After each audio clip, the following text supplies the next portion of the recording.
Existe un misterio profundo en el corazón de la fe cristiana que muchas veces pasa desapercibido en medio del ruido de nuestras vidas cotidianas.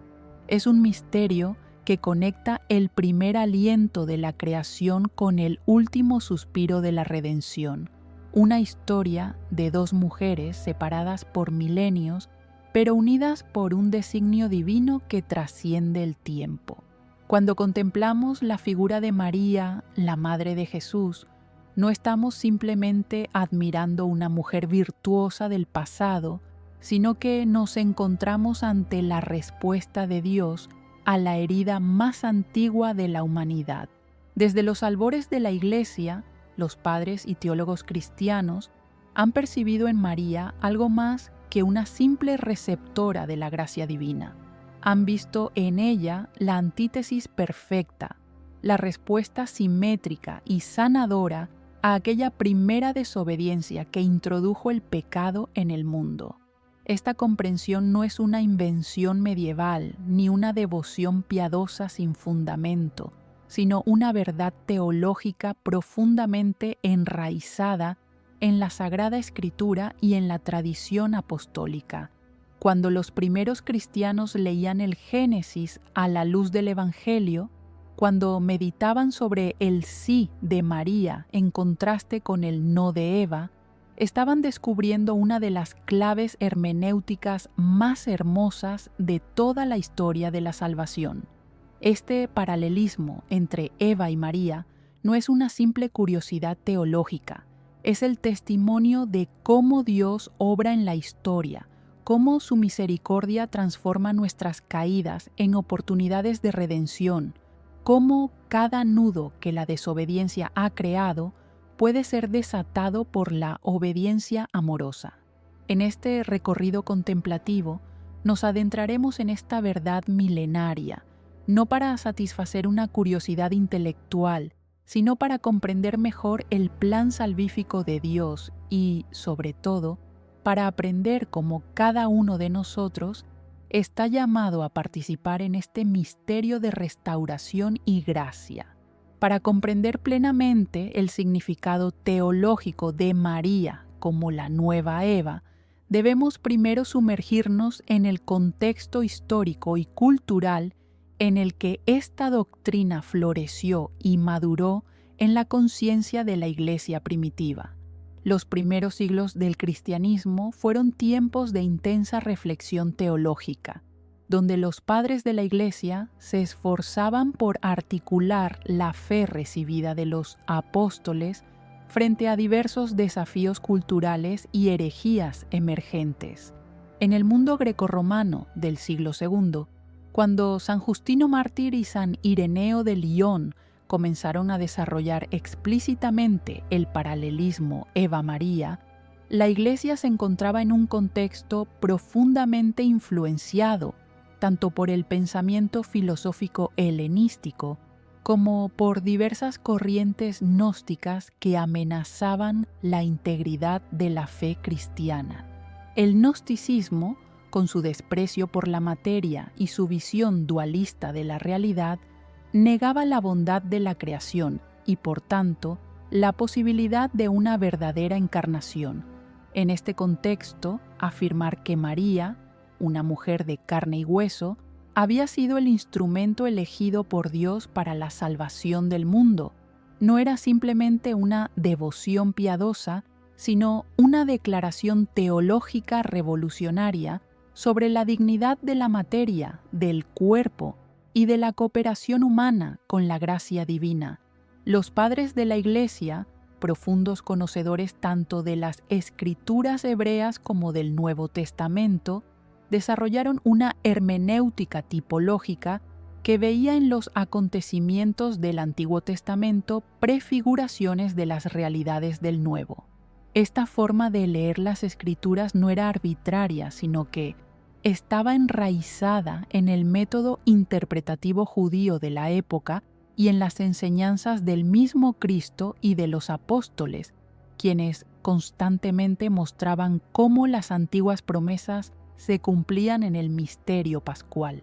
Fue en este rico ambiente teológico donde surgió la comprensión de María como la nueva Eva, no como una innovación doctrinal, sino como una explicitación de lo que estaba implícito en la revelación desde el principio. La sociedad del Imperio Romano, profundamente patriarcal y donde las mujeres tenían un estatus social limitado, recibió con asombro esta enseñanza cristiana que elevaba a una mujer, María, a un papel central en la historia de la salvación.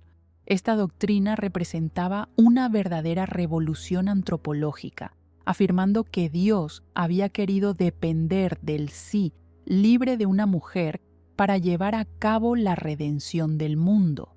En el contexto religioso judío, de donde surgió el cristianismo, existía una profunda conciencia del pecado original y de la necesidad de redención, pero también una esperanza mesiánica que anticipaba la intervención definitiva de Dios en la historia. Los primeros cristianos judíos, al reflexionar sobre María, comenzaron a ver cómo ella representaba no solo la culminación de las esperanzas de Israel, sino también el reverso perfecto de la caída narrada en el Génesis. Esta comprensión se desarrolló gradualmente en los primeros siglos, nutriéndose de la experiencia litúrgica de la Iglesia, de la meditación orante de las Escrituras y del combate contra las herejías que negaban ya sea la verdadera humanidad de Cristo o su verdadera divinidad. La narrativa del paralelismo entre Eva y María encuentra sus raíces más profundas en las mismas páginas de la Sagrada Escritura, aunque su desarrollo pleno requirió siglos de reflexión teológica guiada por el Espíritu Santo. La historia comienza en el jardín del Edén, donde, según el relato del Génesis, Dios creó al hombre y a la mujer a su imagen y semejanza, colocándolos en un estado de amistad original con Él, en perfecta armonía con la creación y entre sí. El Génesis presenta a Eva como la madre de todos los vivientes, aquella de quien procedería toda la humanidad. Sin embargo, esta vocación primordial se vio trágicamente interrumpida cuando, según narra el texto sagrado, la serpiente se acercó a la mujer con una pregunta insidiosa que ponía en duda la bondad de Dios. El relato bíblico describe cómo Eva, seducida por la promesa de ser como Dios, tomó del fruto prohibido y lo dio también a su marido. Este acto de desobediencia, aparentemente simple, tuvo consecuencias cósmicas, introduciendo en el mundo el pecado, el sufrimiento y la muerte. Pero incluso en medio del juicio divino que siguió a esta transgresión, Génesis 3:15 contiene lo que la tradición ha llamado el protoevangelio, la primera promesa de salvación, cuando Dios declara a la serpiente que pondría enemistad entre ella y la mujer, entre su descendencia y la descendencia de la mujer, y que esta última le aplastaría la cabeza aunque la serpiente le heriría el talón. Este versículo misterioso ha sido interpretado por la tradición cristiana como una promesa profética, no solo del Mesías, sino también de su madre, aquella mujer cuya descendencia vencería definitivamente al mal. Avanzando hacia el Nuevo Testamento, encontramos el cumplimiento de esta promesa en la escena de la Anunciación narrada por Lucas. El evangelista, con delicada precisión teológica, presenta a María como una joven virgen de Nazaret, prometida a un hombre llamado José, de la casa El ángel Gabriel es enviado por Dios con un mensaje que cambiará el curso de la historia humana. La forma en que Lucas estructura esta narrativa contiene resonancias deliberadas del relato del Génesis, como si quisiera mostrar que aquí está comenzando una nueva creación. Cuando el ángel saluda a María, llamándola llena de gracia, está declarando que en ella no hay lugar para el pecado que había entrado por Eva. La respuesta de María, hágase en mí según tu palabra, contrasta dramáticamente con la desobediencia de Eva. Donde Eva dudó de la bondad de Dios y buscó autonomía, María confía totalmente y se entrega en obediencia. Donde Eva tomó lo que no le correspondía, María recibe con humildad lo que Dios libremente le ofrece. Este contraste no es accidental, sino que refleja la comprensión lucana de María como la verdadera hija de Sión, la representante perfecta de Israel que acoge al Mesías con fe. San Juan, en su Evangelio, profundiza aún más este paralelismo mediante el uso del título mujer que Jesús dirige a su madre en momentos clave de su ministerio. En las bodas de Caná, Jesús se dirige a María llamándola mujer, un término que puede parecer extraño en el contexto familiar, pero que Juan usa intencionalmente para evocar a la mujer del Génesis 3:15 y para señalar el papel de María en el plan salvífico de Dios. Más significativamente aún, al pie de la cruz, Jesús nuevamente llama a su madre mujer al confiarla al discípulo amado y al discípulo a ella. Este momento, según la interpretación patrística y magisterial, no es simplemente un acto de piedad filial, sino el cumplimiento de la promesa del Génesis, donde la mujer y su descendencia vencen finalmente a la serpiente.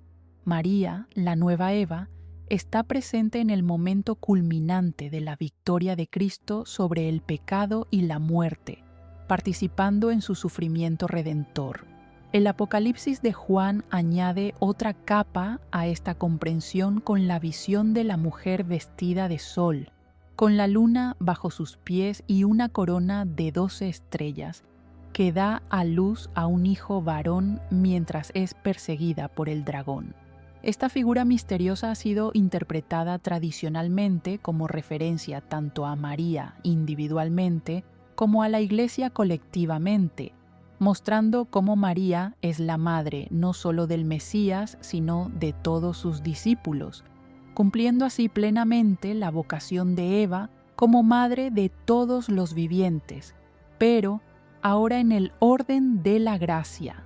El desarrollo teológico de María, como la nueva Eva, alcanza su expresión más profunda en las reflexiones de los padres de la Iglesia y en la tradición teológica posterior.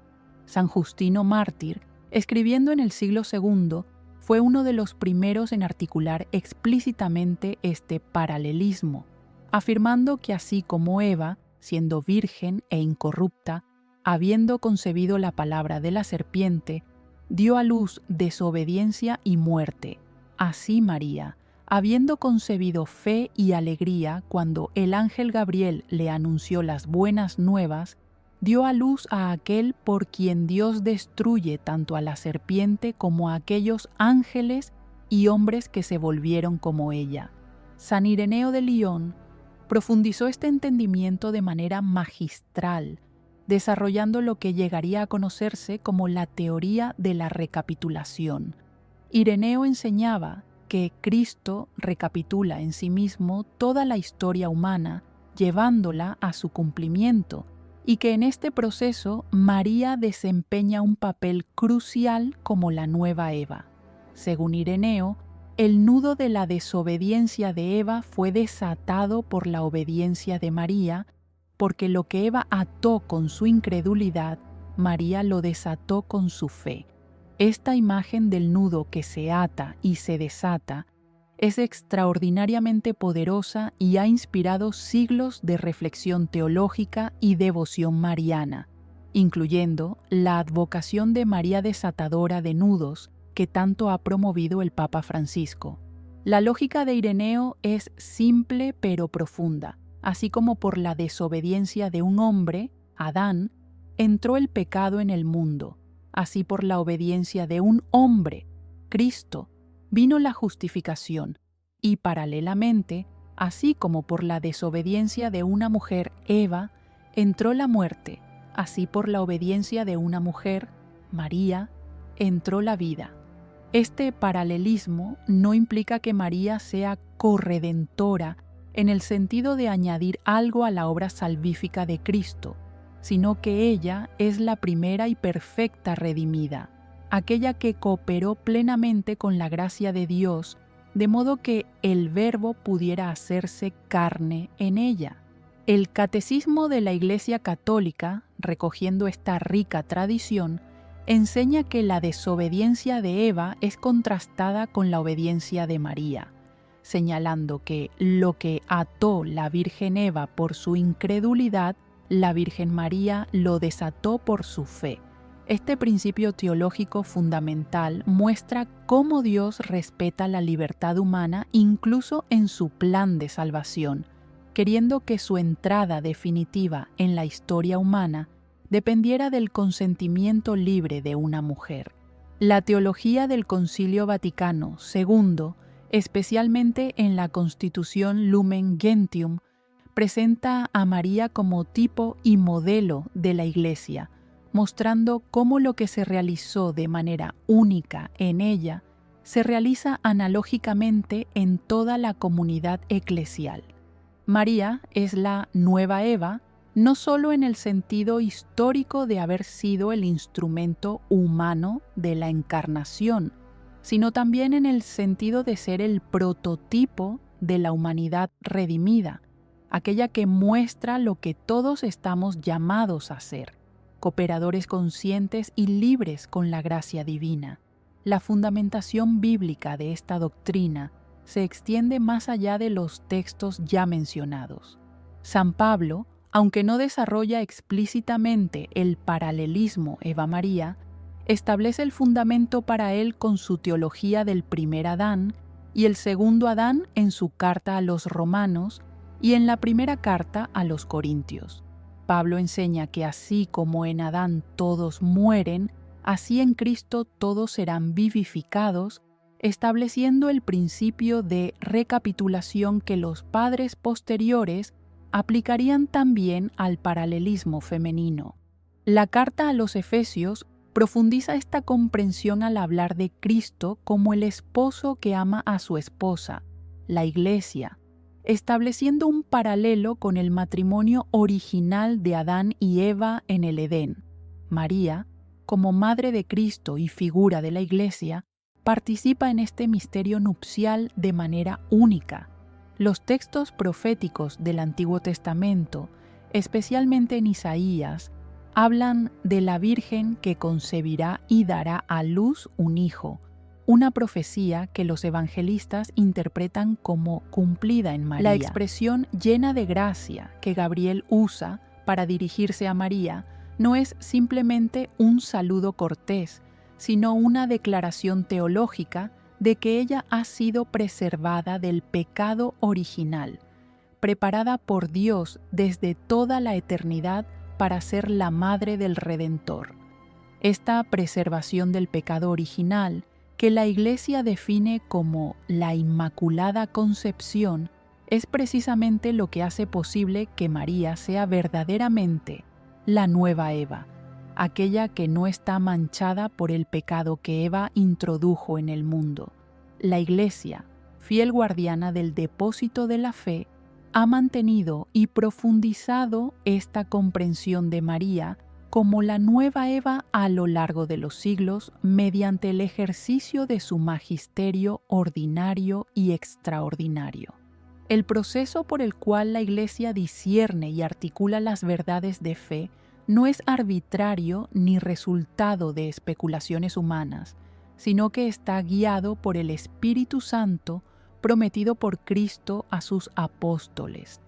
En el caso de la doctrina mariana, este discernimiento se ha basado en 3 criterios fundamentales que la teología católica considera esenciales para cualquier desarrollo doctrinal auténtico: la conformidad con la Sagrada Escritura, el testimonio de la tradición apostólica y el sentido de fe del pueblo cristiano, el sensus fidelium.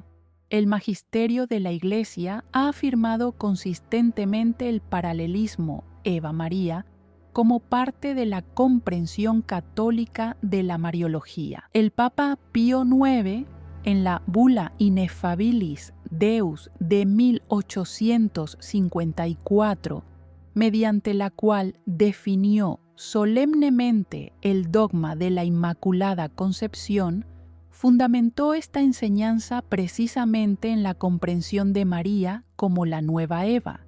El documento señala que los padres y escritores eclesiásticos, conocedores de que habían sido instruidos en las letras divinas, no tuvieron nada más a corazón que profesar y enseñar de múltiples y admirables maneras que la Virgen María, en la generación del Hijo de Dios, brilló con tales dones de inocencia y santidad que fue mayor bajo Dios y nadie puede pensar en otra mayor.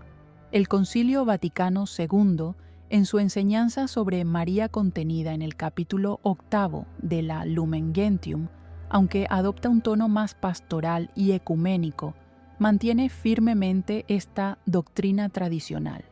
El texto conciliar afirma que María, hija de Adán, al aceptar el mensaje divino se convirtió en madre de Jesús y al abrazar de todo corazón y sin entorpecimiento de pecado alguno la voluntad salvífica de Dios, se consagró totalmente como esclava del Señor a la persona y a la obra de su Hijo. El concilio desarrolla cómo esta cooperación de María con la obra de la salvación se extiende desde el consentimiento de fe dado en la Anunciación hasta su permanencia junto a la cruz de su Hijo, donde cooperó de manera singular en la obra del Salvador por la obediencia, la fe, la esperanza y la encendida caridad para restaurar la vida sobrenatural de las almas. San Juan Pablo II, cuyo pontificado estuvo profundamente marcado por su devoción mariana y su profunda comprensión teológica, dedicó numerosas enseñanzas a explicar el significado de María como la nueva Eva. En su encíclica Redemptoris Mater de 1987, el Papa desarrolla extensamente cómo María, por su sí pronunciado en la Anunciación, invierte el no de Eva y se convierte en el instrumento elegido para la nueva creación.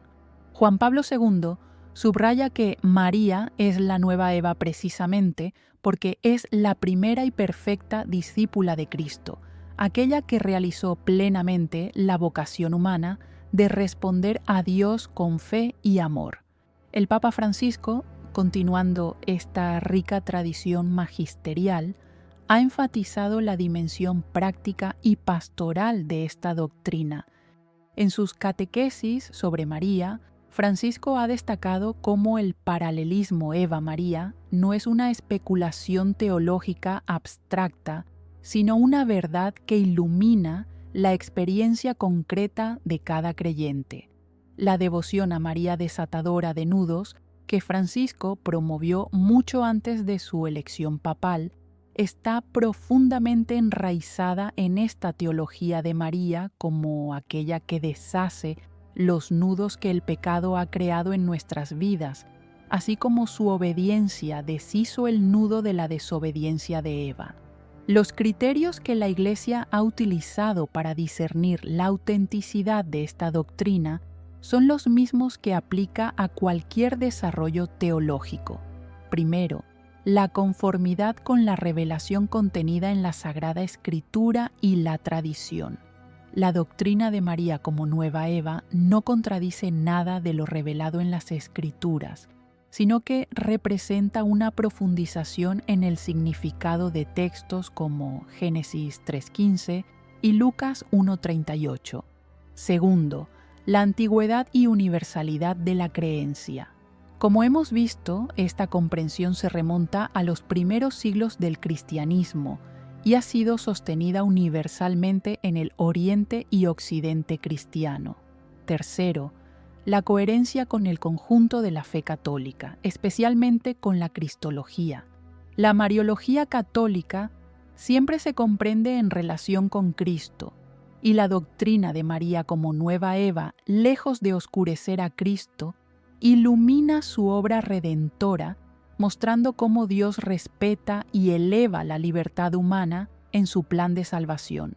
Los frutos espirituales que ha producido la comprensión de María como la nueva Eva a lo largo de los siglos son un testimonio elocuente de la verdad y la fecundidad de esta doctrina. Según el criterio evangélico, por sus frutos los conoceréis, la Iglesia discierne la autenticidad de las devociones y doctrinas examinando los frutos de santidad, conversión y caridad que producen en la vida de los fieles.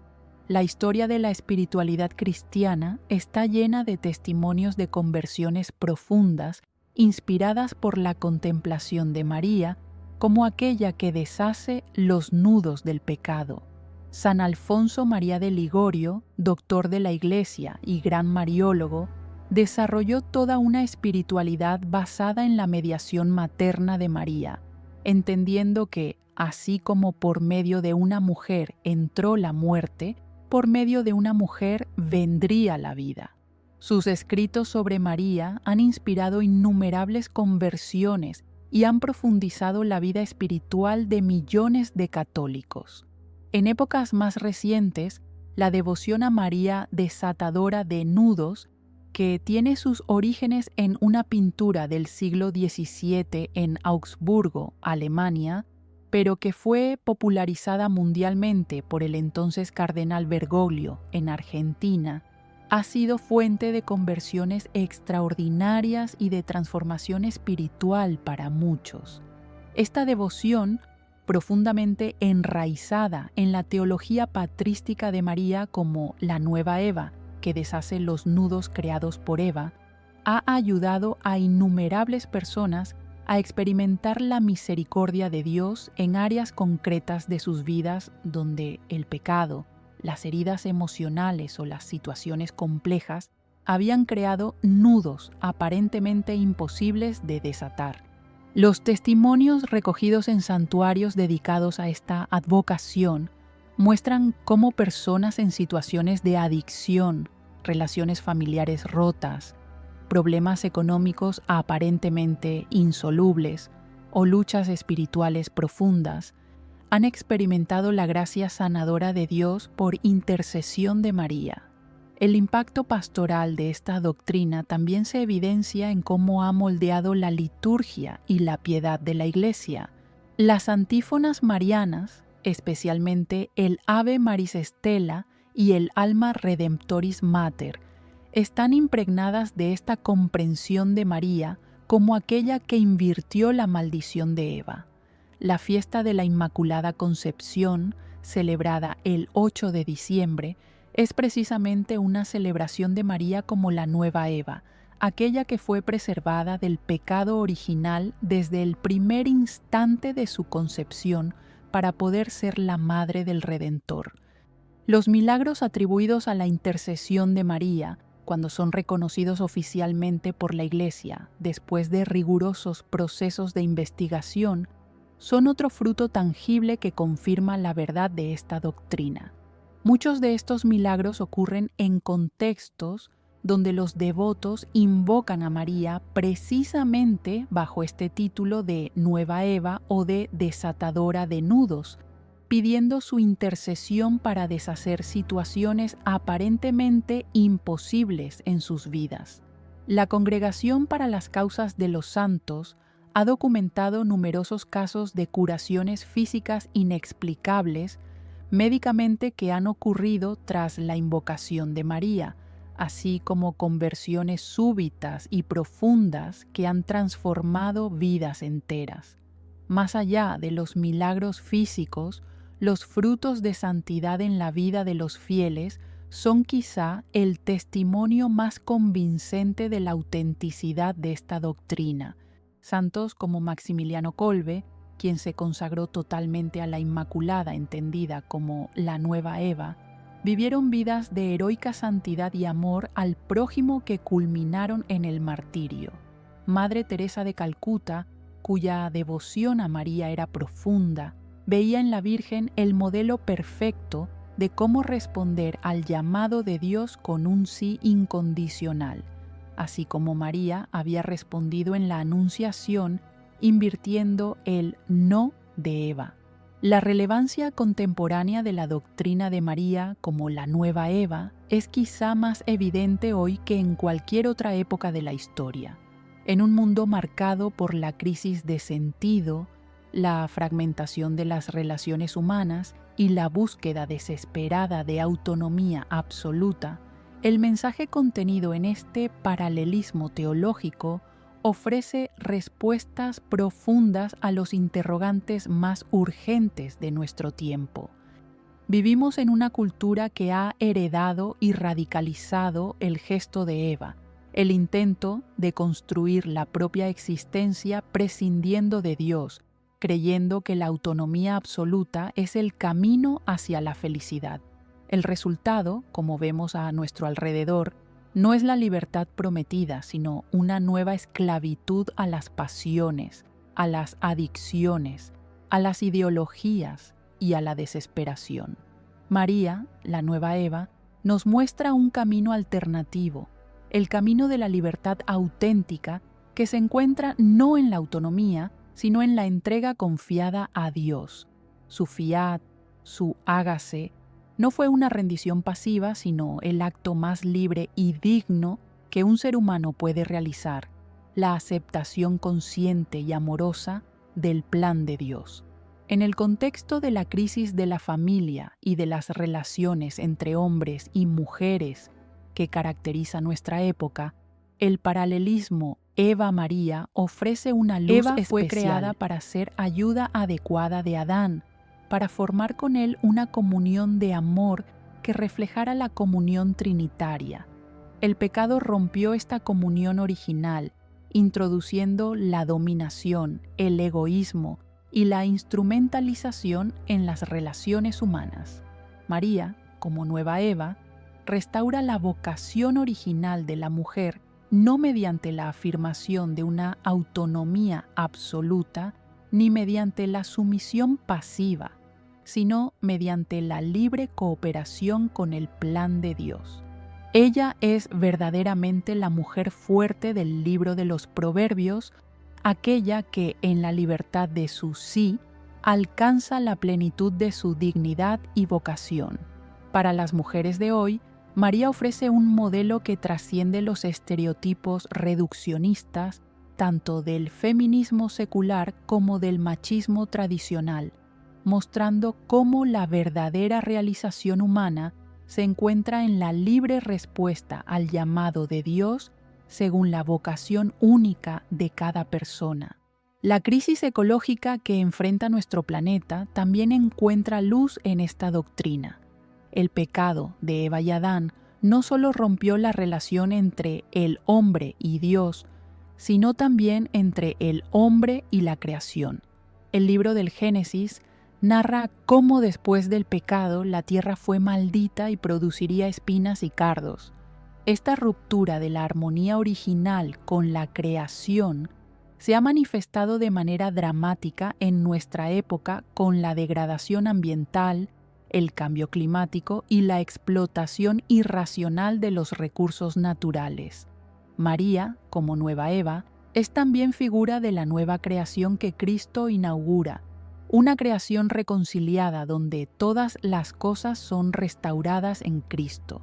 El Papa Francisco, en su encíclica Laudato Si sobre el cuidado de la casa común, sugiere que una correcta comprensión de María puede ayudarnos a desarrollar una ecología integral que respete tanto la dignidad humana como la integridad de la creación.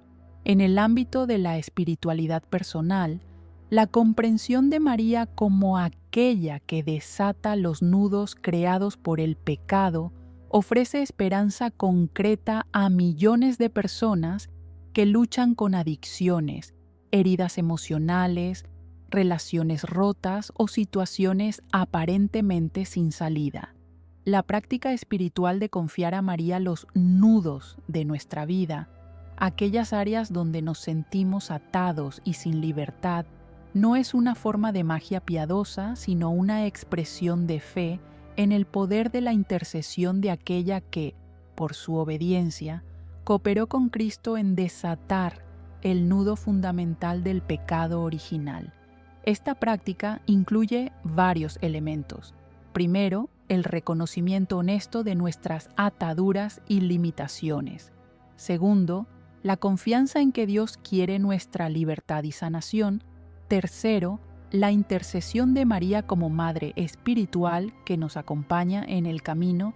Y cuarto, nuestra propia cooperación activa con la gracia mediante la conversión, la oración y los sacramentos.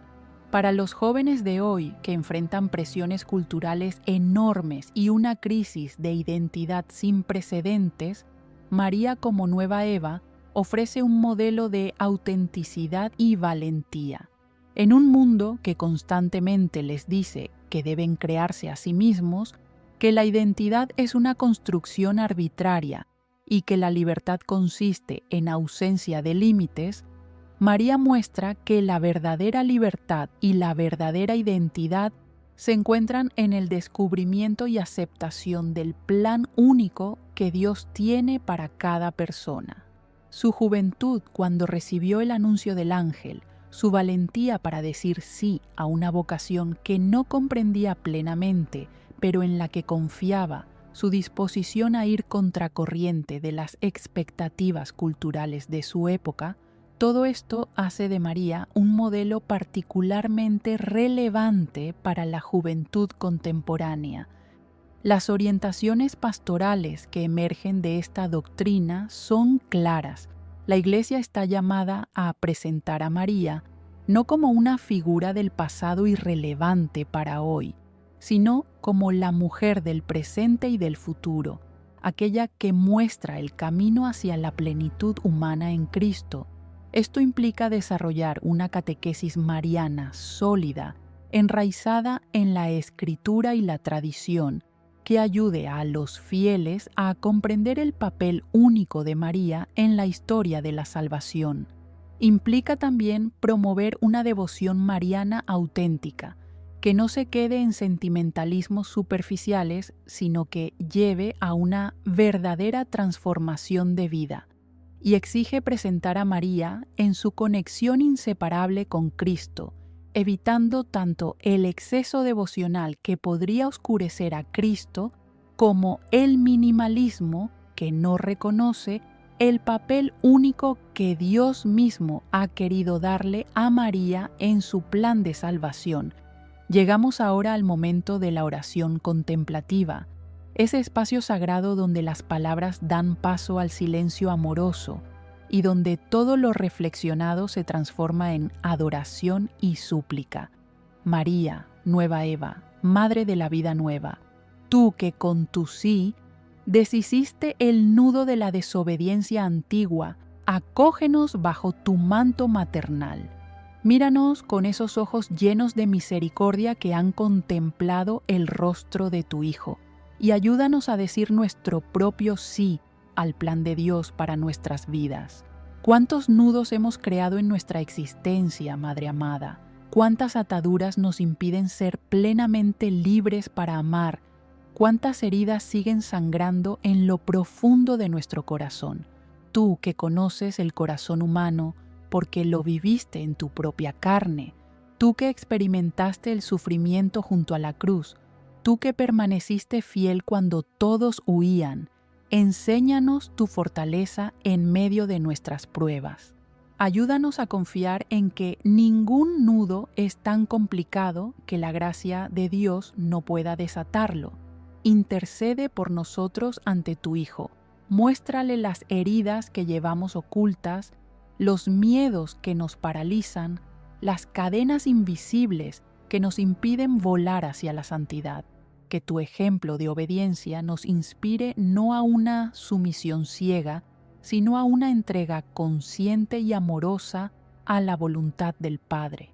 Que tu fe inquebrantable sostenga nuestra fe vacilante en los momentos de oscuridad. Que tu esperanza contra toda esperanza nos ayude a no desesperar incluso cuando todo parezca perdido. Que tu caridad ardiente encienda en nosotros el fuego del amor verdadero que se dona sin esperar recompensa. Nueva Eva, Madre de los vivientes en el orden de la gracia, engéndranos nuevamente a la vida divina. así como en Caná intercediste por los esposos cuyo vino se había acabado, intercede ahora por esta humanidad cuyo vino de esperanza, de alegría y de sentido se está agotando. Dile a tu hijo, como entonces, que no tienen vino, y después dinos a nosotros lo que le dijiste a los sirvientes, hagan lo que él les diga, porque sabemos que cuando obedecemos a Cristo, como tú obedeciste, el agua de nuestra existencia ordinaria se transforma en el vino exquisito de una vida plena de gracia y de sentido. Desatadora de nudos, mira especialmente a aquellos que están atados por adicciones que los esclavizan, por relaciones tóxicas que los destruyen, por traumas del pasado que los mantienen prisioneros, por miedos paralizantes que les impiden vivir. Mira a las familias divididas donde el resentimiento ha creado muros aparentemente infranqueables.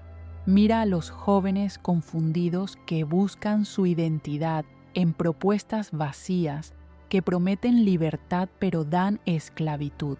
Mira a los enfermos que sufren en cuerpo y alma. Mira a los ancianos abandonados que sienten que su vida ya no tiene valor. Mira a los niños inocentes que sufren las consecuencias de un mundo roto. A todos ellos, extiende tu mano maternal y desata con delicadeza los nudos que los aprisionan.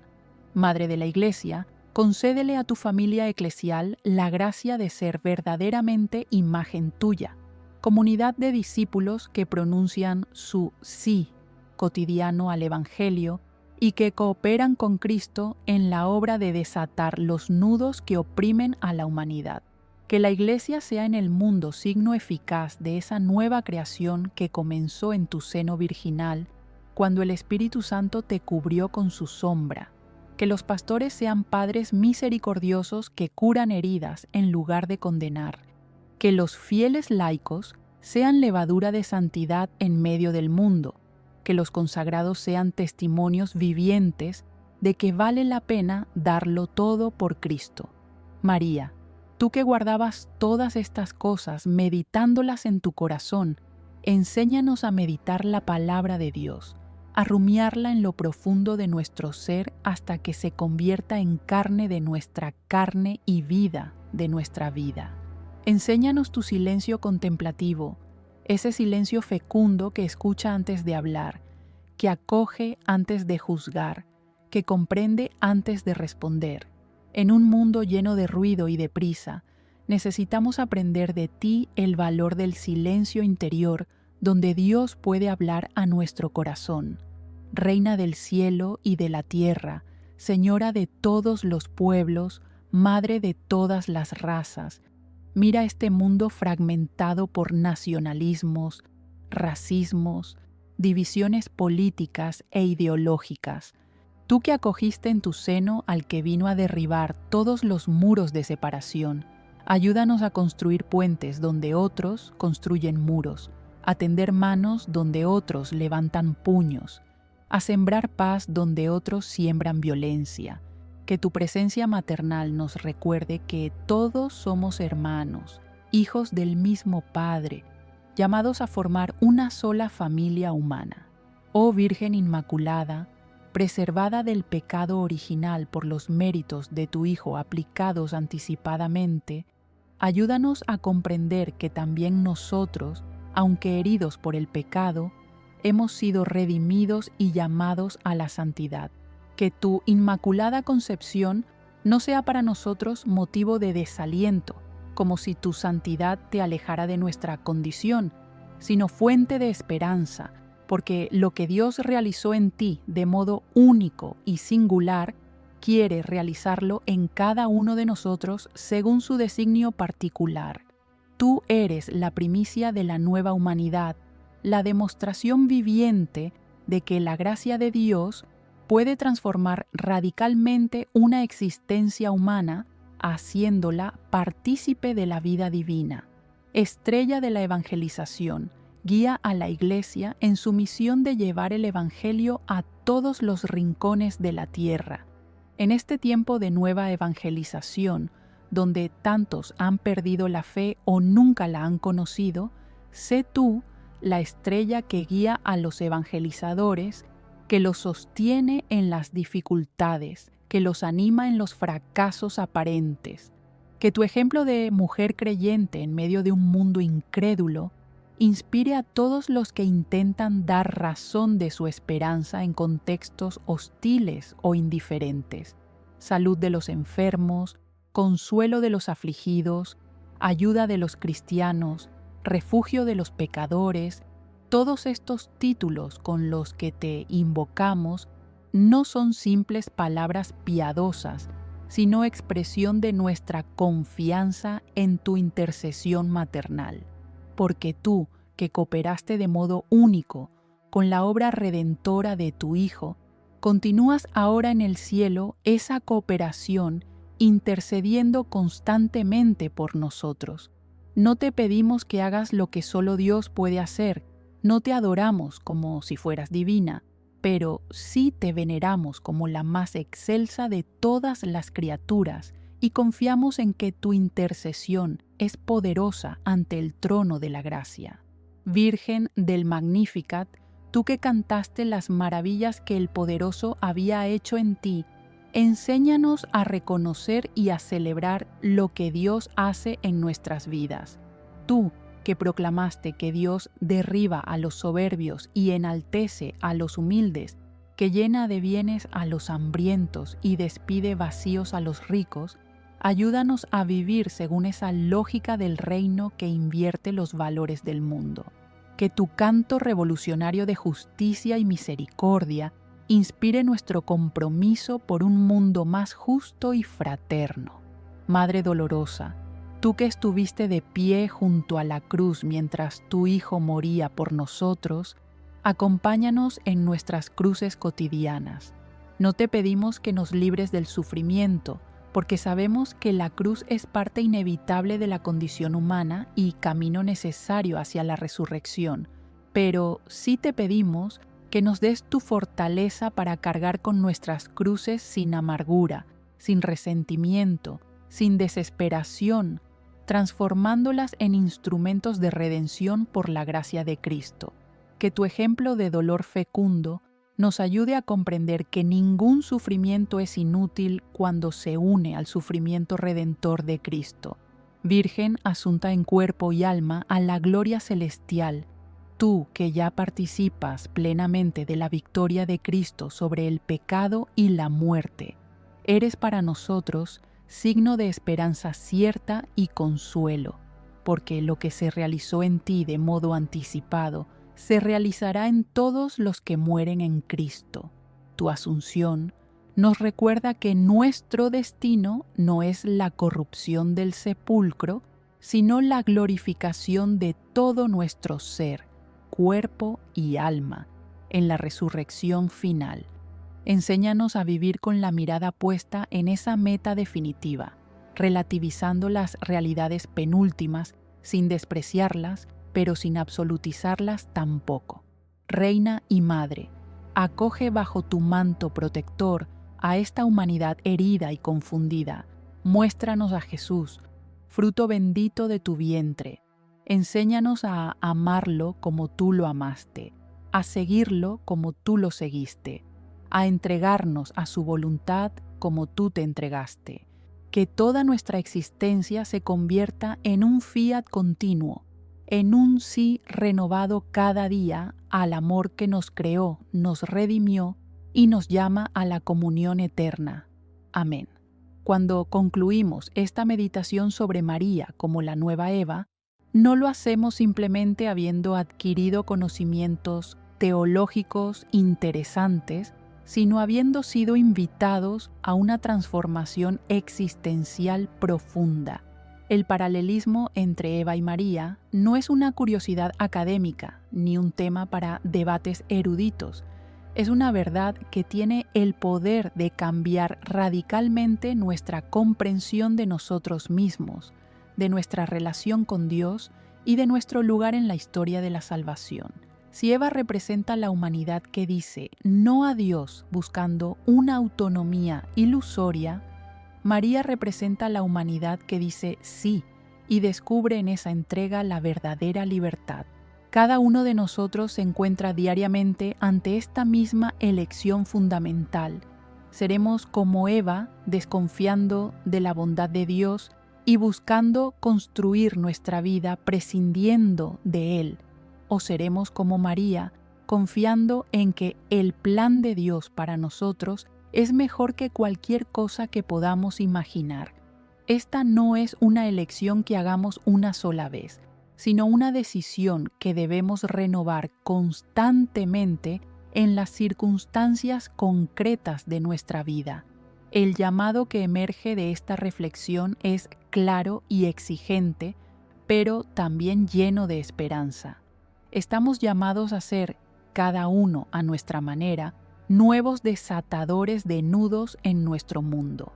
Así como María cooperó con Cristo en desatar el nudo fundamental del pecado original, nosotros estamos llamados a cooperar con Él en desatar los múltiples nudos que aprisionan a nuestros hermanos y hermanas, trabajar por la reconciliación en una familia dividida, ayudar a alguien a liberarse de una adicción, ofrecer perdón a quien nos ha herido, tender la mano a alguien que está marginado, defender al inocente que no tiene voz, consolar al que sufre, instruir al que busca la verdad. Cada vez que realizamos uno de estos actos de amor, estamos participando en la obra de la nueva creación inaugurada por Cristo y estamos siendo de algún modo imagen de María, la nueva Eva. Que esta reflexión inspire a cada lector a vivir más profundamente su vocación cristiana, confiando siempre en la intercesión maternal de aquella que desató el nudo de la desobediencia con su fiat generoso y que continúa desatando los nudos de nuestras vidas con su intercesión poderosa ante el trono de la gracia. Amén.